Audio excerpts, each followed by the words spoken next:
FBI officers were upset to see that the prison in which a prisoner was also opened left alone. He still can't run away, right under the nose of the authorities there. How did the 3 prisoners escape? The most surprising thing was that for the next 10 hours, the jail authorities could not even have the slightest clue about his escape. Not only the FBI but also 3 top-level agencies of the US to solve this case. I had put a heel peek in the eye. We are talking about one such a prison break that has been plaguing not just the world for the last 60 years. Now a mystery has also been created. Once Nazarene is a small island in the Pacific Ocean, only 22 spread over an acre, but used to house the world's most dangerous criminals, Alcatraz. Famous by the name of this island, it is built on a very large stone in the sea itself. That is why it is also called the Rock. The island is surrounded by the ocean far and wide. The other around it for extra protection. A 15-foot high fence has also been erected, with 24/7 monitoring by guards, and its location in the Pacific Ocean. Strong winds and high waves constantly surround this island. Given these conditions, it was declared a federal prison in 1934 with extreme security measures in place. In short, once someone arrived here, escaping on their own was virtually impossible. This prison was considered inescapable, but on July 12, 1962, Alcatraz's reputation was shattered when 3 prisoners skillfully deceived security and escaped. The main characters of this story are these 4 people.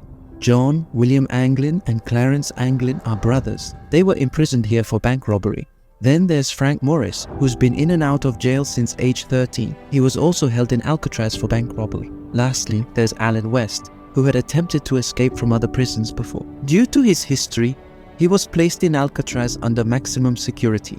Alan West has been in this prison for a long time, which is why he knows more about the prison compound than others. The idea of escaping Alcatraz was first conceived by Alan West in 1960. Alan had told colleagues to find a loophole in Block B of the prison, from where their escape was probably possible to some extent.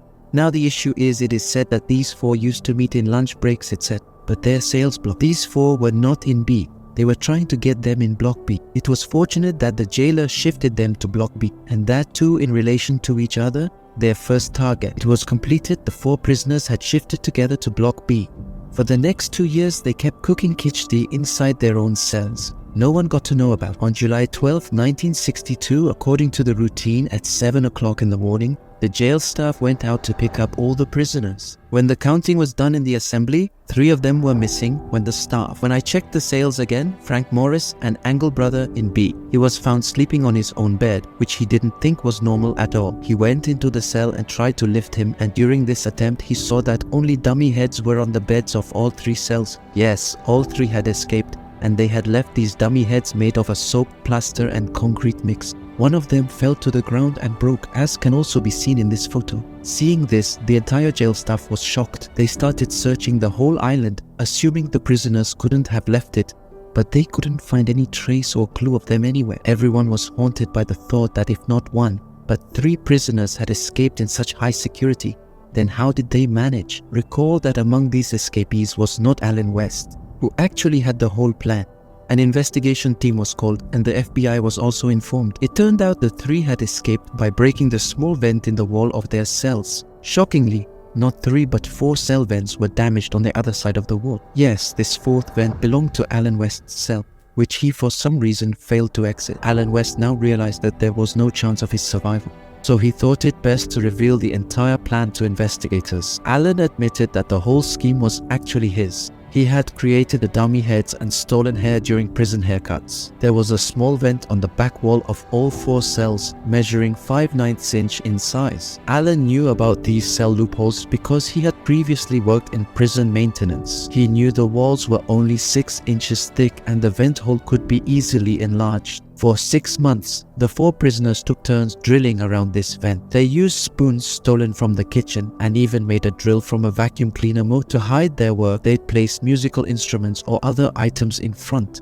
This was done during music time when the jail block was noisy. The vent led to an unguarded corridor with a drain pipe going to the roof. They often did maintenance there. Alcatraz kept prisoners busy with such work. These 4 used roof access to plan their escape, noting every detail. They used a pipe to climb down from the roof, then escaped over island's 15-foot fence. They had prepared thoroughly making an inflatable raft from rubber raincoats provided by the jail. They'd been collecting these under various pretexts. They also fashioned a life jacket from raincoats as a backup. But the FBI's main question remained: where were the escaped prisoners now? Their fourth accomplice, Alan West, revealed that according to the plan, they were to first land on the mainland by passing through Angel Island north of Alcatraz, where security was minimal. There, they planned to steal a car and clothes.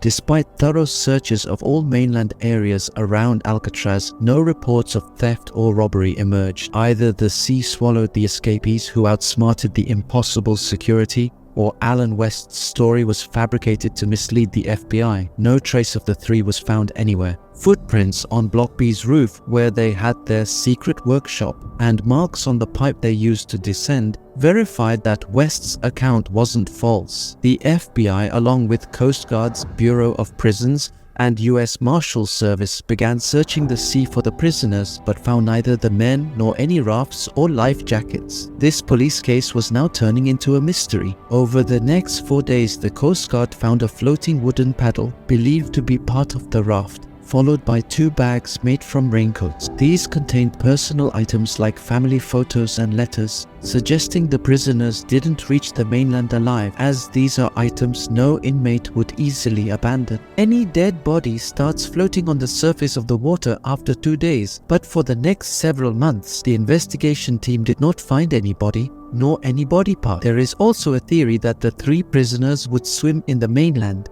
If not by raft, it must have arrived, because after the escape in 1962, the FBI had arrested the Angle brothers' family. He was closely watched. One of his nephews, David Widner, told the FBI that John and Clarence's older brother told his sisters at the time of death that his brother is safe and well, and he's in contact with him. Family members also told the FBI that on the big day in the family, 2 women have been seen in strange makeup, which is probably John and Clarence. They changed the base, but after that, the 2 women were never seen. After 15 years of escape, Anglin brothers' cousin, has both in Brazil, saw the brothers in a club, and their family also captured their photos. They also believe that it is the Angle brothers, but the US Marshals Service investigators believe that the person seen in this photo is the Anglin brothers couldn't be matched. This was the last time any news of the Angle brothers being alive was received. Since then, no trace of them has been found.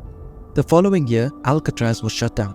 In 1979, the FBI officially gave up on this case. Now only the US Marshals Service keeps this case open, and it will remain open until the prisoners are caught, their bodies are found, or they reach 99 years of age. Today, Alcatraz Island has been transformed into a national park where tourists can see the same bars in Block B where, 60 years ago, the Anglin brothers, Frank Morris, and their companion Alan West were imprisoned. I hope you all will like and share this video too. Thank you very much for your loving comments. See you in the next exciting video.